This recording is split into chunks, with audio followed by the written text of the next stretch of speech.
Assalamualaikum warahmatullahi wabarakatuh. Alhamdulillah rabbil alamin wassalatu wassalamu ala asrafil anbiya'i wal mursalin wa ala alihi wa ashabihi ajma'in. Segala puji bagi Allah yang telah memberikan sebaik-baik nikmat berupa iman dan Islam. Salawat dan salam terlimpahkan selalu kepada Nabi Muhammad sallallahu alaihi wasallam. Pada kesempatan kali ini saya akan mengambil judul ceramah yaitu memakmurkan masjid. Hadirin yang berbahagia yang dirahmati Allah. Menurut istilah, masjid berarti suatu bangunan yang memiliki kiblat yang didirikan untuk tujuan beribadah kepada Allah, seperti sholat berjamaah, zikir, membaca Al-Quran, dan ibadah lainnya. Sebagaimana firman Allah yang artinya, dan sesungguhnya masjid-masjid itu adalah kepunyaan Allah, maka janganlah kamu menyembah seorang pun di dalamnya, di samping menyembah Allah. Quran Al-Jin ayat 18.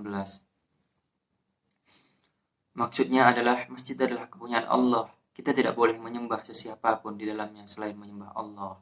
Allah juga telah berfirman dalam surah At-Taubah ayat 18 yang artinya, hanyalah yang memakmurkan masjid-masjid Allah ialah orang-orang yang beriman kepada Allah dan hari kemudian, serta tetap mendirikan sholat, menunaikan zakat, dan tidak takut kepada siapapun selain kepada Allah. Maka merekalah orang-orang yang diharapkan termasuk golongan orang-orang yang mendapatkan petunjuk.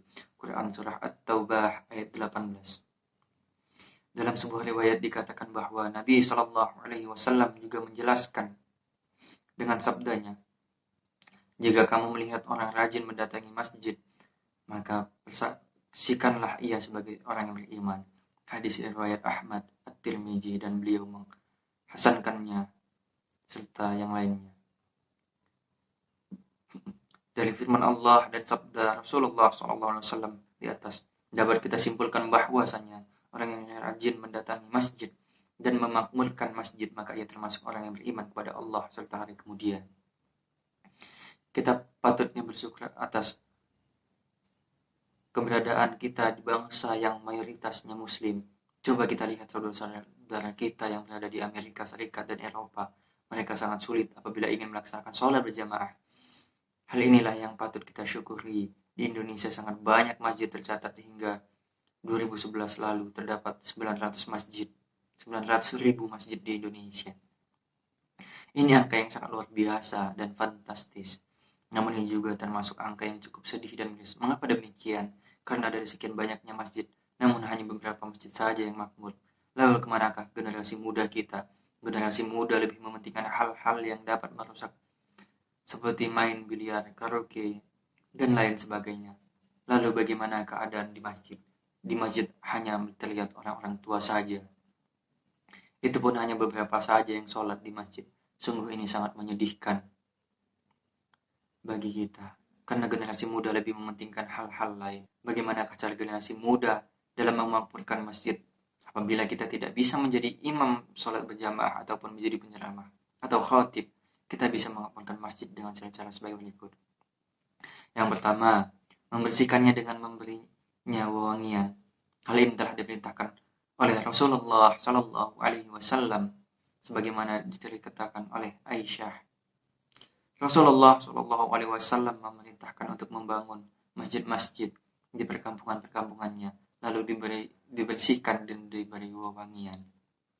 Ada sebuah cerita pada masa Rasulullah Sallallahu Alaihi Wasallam dahulu, di mana pada saat itu Rasulullah Sallallahu Alaihi Wasallam pernah kehilangan seorang wanita atau pemuda berkulit hitam yang biasa menyapu sampah di masjid. Beliau pun bertanya tentangnya, dan dijawab bahwa ia telah meninggal. Beliau Sallallahu Alaihi Wasallam berkata, tidakkah kalian mengabarkan kepadaku? Dia, Abu Hurairah, berkata, seolah-olah mereka meremehkan kedudukan wanita atau pemuda tersebut. Maka Nabi Shallallahu Alaihi Wasallam berkata, tunjukkan kepadaku kuburannya. Mereka pun menunjukkannya, lalu beliau Shallallahu Alaihi Wasallam mensolatinya, yakni sholat atas jenazahnya, bersabda, sesungguhnya kuburan ini penuh kegelapan bagi penghuninya, tetapi Allah meneranginya untuk mereka dengan doaku buat mereka. Hadis riwayat Al-Bukhari dan Muslim. Dari cerita ini kita bisa ambil hikmah, yaitu Rasulullah sangat menyayangi orang yang membersihkan masjid tersebut. Kedua, zikrullah, salat dan tilawah Quran serta menghadiri majelis ta'lim atau majelis ilmu. Nabi SAW berkata, masjid hanya dibangun untuk zikrullah, salat dan membaca Al-Quran. Zikrullah merupakan amalan yang agung dan sebaik-baik tempat zikrullah adalah masjid. Lalu salat. Apabila kita generasi muda tidak bisa menjadi imam dalam salat, kita bisa menjadi makmum karena sebagaimana sabda Rasulullah SAW, salat berjamaah itu lebih baik 27 kali lipat daripada salat bersendiri. Hadis riwayat Al-Bukhari dan Muslim dari Ibnu Umar. Lalu adapun membaca Al-Quran dan mempelajarinya bersama-sama, di dalam masjid juga telah disebutkan keutamaannya oleh Nabi SAW dalam sabdanya. Dan tidaklah suatu kaum berkumpul di salah satu rumah Allah atau masjid untuk membaca kitab Allah atau Al-Quran dan mempelajarinya di antara mereka, melainkan akan turun ketentraman kepada mereka. Rahmat akan menyelimuti mereka, para malaikat menaungi mereka, dan Allah akan menyebut mereka di hadapan para malaikat di sisinya. Hadis riwayat Muslim dari Abu Hurairah. Maksudnya adalah apabila kita berkumpul di rumah Allah untuk membaca Al-Quran dan mempelajarinya satu sama lain, maka kita akan diselimuti rahmat Allah dan akan turun ketentraman bagi kita. Dan masih banyak lagi cara kita dalam memakmurkan masjid. Namun sekarang hanya bergantung kepada hati kita dan diri kita. Apakah kita masih tetap ingin pergi ke tempat yang menyesatkan? Atau kita ingin memakmurkan masjid dengan berbagai ketaatan dan ibadah kepada Allah dan mendapatkan rahmat dari Allah? Karena sesungguhnya masjid adalah tempat yang paling dicintai Allah. Sebagaimana sabda Rasulullah SAW, sebaik-baik tempat adalah masjid dan seburuk-buruk tempat adalah pasar. Hadis riwayat At-Tabarani dan Al-Hakim.